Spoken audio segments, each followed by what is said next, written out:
Morning guys, it's about 6:30 in the morning, just getting ready for work. Thought I'd do a bit of Al Murray to liven my day up. I have seen all the Al Murrays before. I am from England. He's one of my favourite comedians, but trying to build my channel, want to spread a bit, it is 6:30. I want to spread a bit of positivity, a bit of laughter, a bit of humour and some good vibes today. Done my press ups this morning. I've only done 30, I normally do about 50, but my body's a bit tired. And if you can see marks on my arms, I'm not, where is it that? I'm a welder, I'm not a junkie. These are welding burns. I've got scars everywhere from it. I'm an idiot because I should wear thicker clothes, but being a welder, it's I've done it for 23 years, so you just think, oh, I'll just weld this. I won't get burnt. Oh man, I've got burns all over me. I get burnt every day.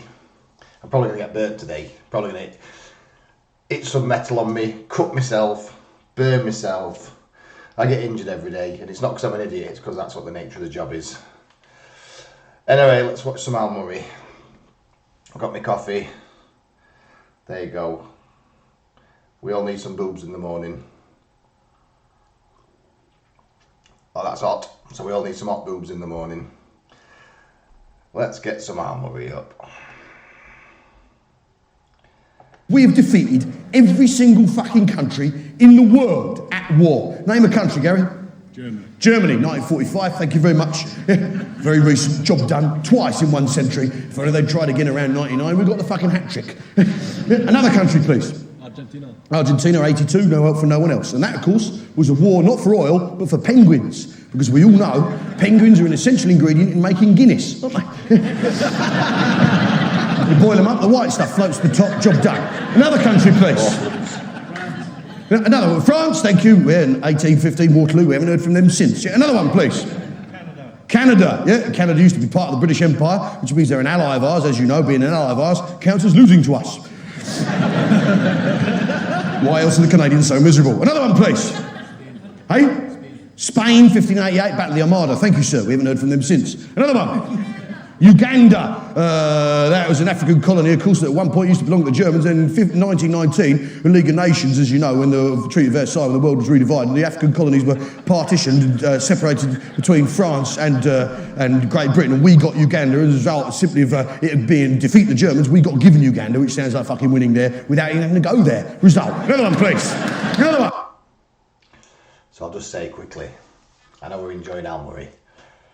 I went on a solo trip. I was 37, 2017.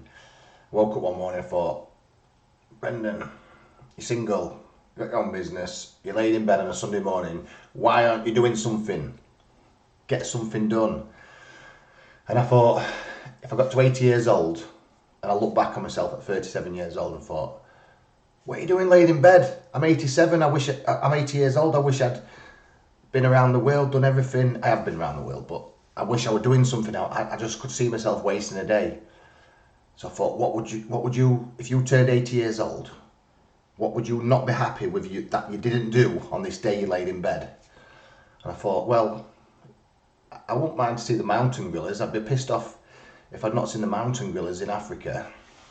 So I went downstairs, Googled it, booked a flight the next day for 4 months' time on my birthday. Went to Rwanda to see the mountain gorillas, and I landed in Rwanda at 10 o'clock at night.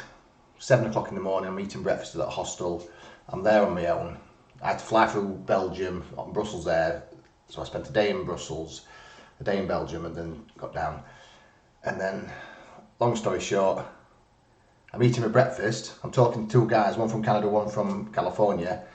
This is asking me what I'm doing. I says, I'm supposed to see the mountain gorillas in Rwanda, but it's $1,500. He says, so why don't you go with the Canadian guy, Kyle? He says, why don't you go with Billy? This California guy was sat over there. He says, it's only $600 in Uganda. He says, so like, hold on, I haven't even settled in yet. I'm still like uncomfortable. And Billy never even asked my name, and he went, yeah man, come with me. Thinking, bloody hell, what's going on? I'm still eating my breakfast and you're asking me to go to Uganda. And I says, and Kyle, the hostel owner from Canada, he's, Brendan, this is your only chance. I spoke to Kyle the night before, so I got to know him a little bit. It's your only chance, Brendan. You know, $600 instead of $1,500. So I looked at Billy and I went, I knew that I had to do it. It was one of the moments where I would regret it for the rest of my life if I never went with a stranger. And I says, I'm eating my breakfast. I said to Billy, when you thinking of going? Thinking he's like, oh, we're going to go tomorrow or we're going to go later. And he went, 10 minutes. I was like, it was one of the moments in life, and I thought, I don't know what I was asking, but I asked somebody and I'm like, yeah, you've got to go. So I says, can I finish my eggs first? He went, yeah man, finish your eggs and we'll go. 10 minutes later, we're off to Uganda for 2 days. I end up seeing the mountain gorillas, the wild mountain gorillas in the Bwindi impenetrable forest, a national park in Uganda with Steve from Holland, Billy from Uganda. Spent 2 days with them and I had to come back through Uganda and Rwanda back myself, back to Kigali. Amazing. Sorry for the bit of a rant, but it's worth telling because it's just one of them life-changing experiences. Let's get back to Al.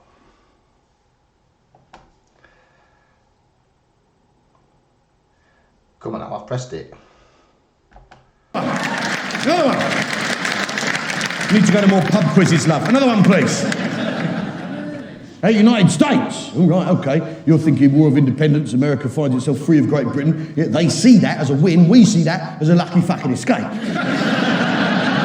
But let's not forget, in the War of 1812 to 1814, the Royal Navy sailed up the Potomac River, set fire to the White House, and the Americans had to whitewash it to cover up the fire damage, which is why it's called the White House. The Americans sued for peace at the end of 1814, even though they won a battle at the end of the war. The war's already over, the stupid fuckers were still fighting, even though they'd already lost. And that is America, and they've been working for us ever since. Another one, please. Belgium, of course, is a creation of the series of treaties that came out at the end of the Napoleonic Wars, the fallout of Waterloo 1815. It was the Duchy of Burgundy, of course, and the Netherlands states were divvied up into 2 buffer zones in order to prevent any one single power taking control of the Netherlands, which is, of course, our dangerous flank between Germany and France, and we don't like European hegemony of one power, and that's why Belgium and Holland were cut up into 2 and a buffer zone created. And I think if you create a country out of thin fucking air, you've won. Another one, please. Another one. Italy, yeah, 1943, folded early, didn't they? Another one, please. Hey? China, Opium War, 1860. Another one, please. Hey? Burkina Faso used to be a German colony. I refer to my previous answer. Another one, please. Hey? Norway, they used to be the Vikings, love. We saw them off in the end, didn't we? And look at that. That's a come down. Once they were Vikings, now look at them, Norwegians. That's a fucking collapse, isn't it? From horny helmets to horny helmets. Another one, please.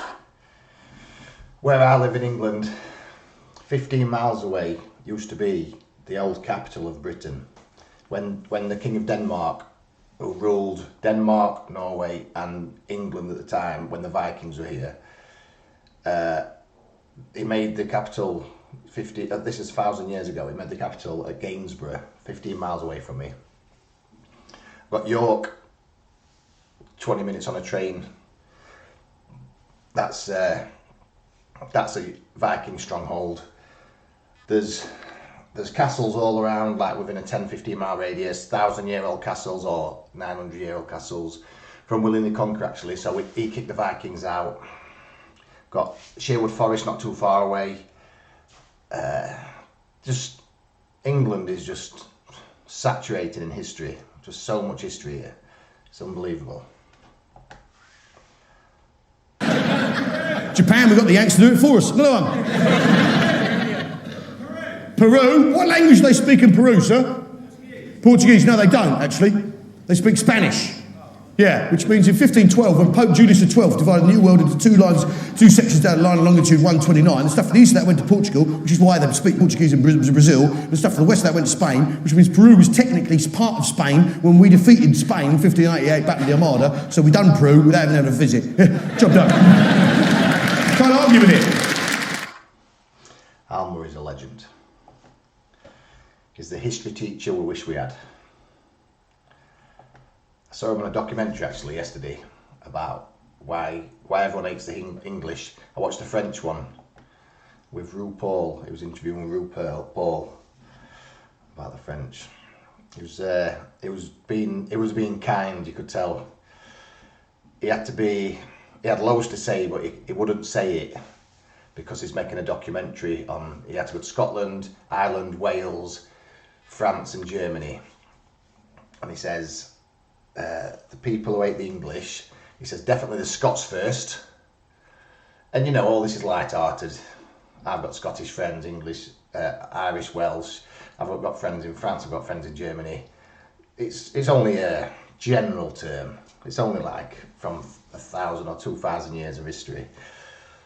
But Al Murray said, by doing all these 5 documentaries, he said the Scottish hate the English the most, without a doubt. He said second is Irish and Welsh collectively together. He said then it's the French. He said the Germans, they don't even give us a thought. He says they're not even bothered. Oh, the English, oh yeah.